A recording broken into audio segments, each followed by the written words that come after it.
depuis quelques jours, on voit que l'euro est en train de repartir à la baisse. Au moment où je vous parle, donc le 30 juillet, on est à peu près à 1,15 $ pour un euro. C'est un plus bas depuis la mi-juin. Donc bon, c'est pas évidemment une forte baisse, mais tout de même, on se rend bien compte que le plus beau est passé, vraisemblablement pour l'euro-dollar, que là, on retrouve évidemment une certaine réalité économique, puisqu'on a un écart de croissance à l'avantage du dollar, on a un écart de taux d'intérêt monétaire et obligataire à l'avantage également du dollar. Donc le dollar va repartir à la hausse. Ceux qui m'ont écouté encore quelques semaines, je vous disais, il faut acheter effectivement du dollar, parce qu'à un 16 ou un 18 même dollars pour un euro, ça valait le coup de l'acheter. On voit bien que là, cette tendance pourrait se confirmer au cours des prochains mois, d'autant que malheureusement, voilà, on a eu ces accords États-Unis, Union européenne, c'est pas seulement la zone euro, c'est l'Union européenne. Alors, évidemment, c'est très décevant parce qu'il y a encore quelques jours, les dirigeants européens, notamment français, disaient « Si les Américains ne nous écoutent pas, on va sortir le bazooka. Ouais, vous allez voir, on va taxer les services financiers, les services numériques, informatiques, etc. » Et donc, les Américains, ils ont qu'à se lire à carreau. Bon, donc on s'est dit peut-être qu'il y a peut-être une force de négociation. Et puis, on a eu les résultats des accords. Bah, pas du tout. Alors bon, on a compris la stratégie de Donald Trump. Il avait promis, entre guillemets, 30% de droits de douane. Finalement, il arrive à 15%. On dit, oh, bah, 15%, c'est formidable, c'est quand même sympa. Oui, mais c'est quand même 15%, alors qu'auparavant, on avait en moyenne 4,8% de droits de douane. Donc on se rend bien compte que malheureusement, nous sommes complètement largués, et je pense évidemment à tous nos exportateurs. On va devoir payer ces 15%. Donc là aussi, comment va-t-on faire pour garder les parts de marché? On voit beaucoup d'entreprises aujourd'hui européennes qui nous disent, bah, je vais investir davantage aux États-Unis, notamment dans le luxe, notamment dans l'automobile. Donc c'est ça qui est très dangereux. Et c'est ça le pari gagnant finalement de Trump, c'est que comme il baisse également les impôts, les entreprises européennes se disent je vais éviter les droits de douane, en plus je vais produire aux États-Unis, je vais payer moins d'impôts. Donc finalement, voilà. Et nous, malheureusement, on va encore une fois se désindustrialiser, on va encore s'effondrer. Et donc, alors en plus de cela, c'est ça qui est fou, c'est que aucun droit de douane sur les produits américains, évidemment, pour nous les produits qu'on importe des États-Unis, pas de droit de douane. Ok, on est vraiment très sympa. Et ensuite, l'Union européenne s'engage donc à acheter 750 milliards de dollars donc de produits énergétiques sur 3 ans. 750 milliards de dollars. Bon, là aussi, est-ce qu'on va en avoir besoin? C'est-à-dire que même si on n'en a pas besoin, on va quand même devoir les acheter. C'est quand même assez un petit peu singulier. Autre engagement, 600 milliards d'investissements donc aux États-Unis, donc des entreprises européennes vers les États-Unis. Comment va-t-on obliger nos entreprises à investir? Ça va être compliqué là aussi, mais encore une fois, cet accord il est tout à fait bancal. Donc là, c'est avantage États-Unis, et puis nous, malheureusement, on est très très loin du compte. Et alors, bon, suppression réciproque également sur certains produits stratégiques, notamment les équipements aéronautiques. Donc là, tant mieux pour Boeing, est-ce que c'est bien pour Airbus? On verra bien, mais toujours est-il que globalement, on a une situation aujourd'hui qui est complètement déséquilibrée. Alors c'est vrai que malheureusement, on n'avait pas tellement le choix, nous les Européens, puisque nous avons un excédent commercial avec les États-Unis, et donc c'est vrai que c'était les Américains qui souffraient jusqu'à présent de ces échanges commerciaux. Avec ces droits de douane, est-ce que ça va changer? Certainement, malheureusement. Et ce qui est encore plus dramatique, c'est que les dirigeants européens, donc Madame von der Leyen, qui a négocié cet accord, nous dit, bon, ce sont ces mots exacts, 15%, ce n'est pas négligeable, okay, mais c'est le mieux qu'on pouvait obtenir. C'est une bonne nouvelle. Donc, ça veut bien dire que pourquoi est-ce que c'est le mieux qu'on peut obtenir? Est-ce qu'on n'avait pas justement des moyens pour sortir le fameux bazooka sur les services financiers, sur les services informatiques? Eh bien non, parce que pour pouvoir imposer, je dirais, des droits de douane sur les services numériques ou informatiques, il faut avoir une alternative européenne. Et malheureusement, il n'y en a pas.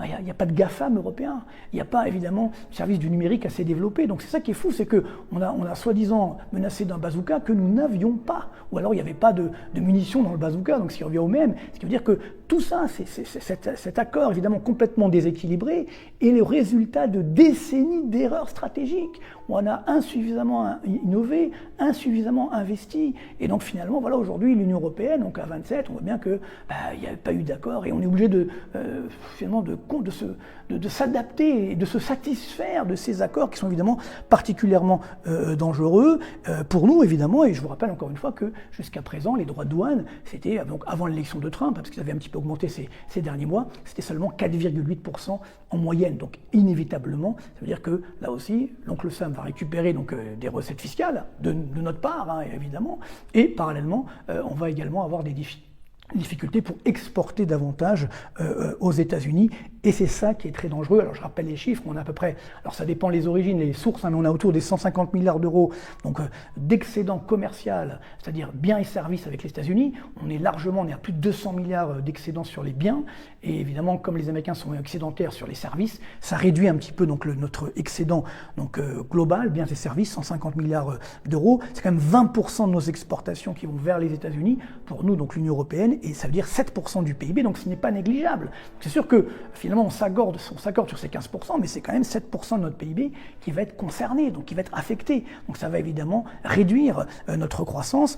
Pour nous Français, c'est un petit peu moins dangereux puisque nos exportations à destination des États-Unis, c'est 7% de nos exportations, à peu près 2% de notre PIB, donc c'est moins grave. Mais là, parallèlement, on n'a pas parlé justement de certains produits, notamment les produits agricoles, ça qui est complètement fou. Donc à quelle sauce vont être mangés nos agriculteurs? Déjà, ils souffrent énormément, là, ça risque de ne pas arranger la situation. Et alors, cerise sur le gâteau, la déclaration de M. Bayrou, assez incroyable, il nous dit « Un jour sombre pour l'Europe qui se résout à la soumission ».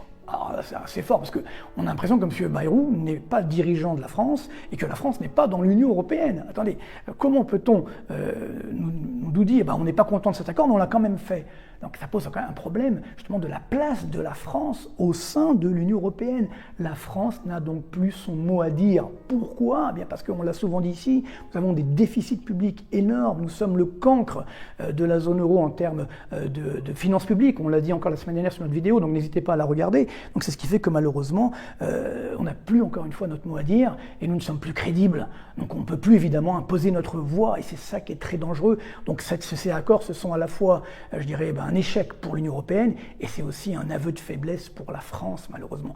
Voilà où nous en sommes. Et quand j'entends certains économistes dire « Ah ben non, finalement c'est pas si mal que ça », alors d'ailleurs c'est amusant parce qu'on a vu le ministre de l'économie français revenir sur les propos de M. Bayrou disent « Non, non, finalement c'est pas si mal que ça ». Bon alors il faut savoir, c'est bien ou c'est pas bien? Non, évidemment ce n'est pas bien, mais nous devons dire la vérité et encore une fois, faire des faux semblants, ce n'est absolument pas supportable. Et donc nous allons perdre malheureusement, nous les Français, sur les deux tableaux. D'abord parce qu'on va moins exporter vers les États-Unis, quand je dis les Français également de l'ensemble des pays de l'Union européenne, et par contre, on va importer davantage en provenance de la Chine. Ben, c'est ça le problème. C'est que malheureusement, comme nous on ne met pas de droits de douane vis-à-vis de la Chine, ou très peu, eh bien on importe ces produits chinois qui inondent la France, qui inondent l'Europe, alors que les Américains justement sont les seuls à oser s'opposer à cette hégémonie chinoise. Et malheureusement, comme on n'a pas là aussi les alternatives aux produits chinois, on est quasiment obligé d'importer ces produits, et c'est ça qui nous coûte extrêmement cher, et donc qui se frotte les mains.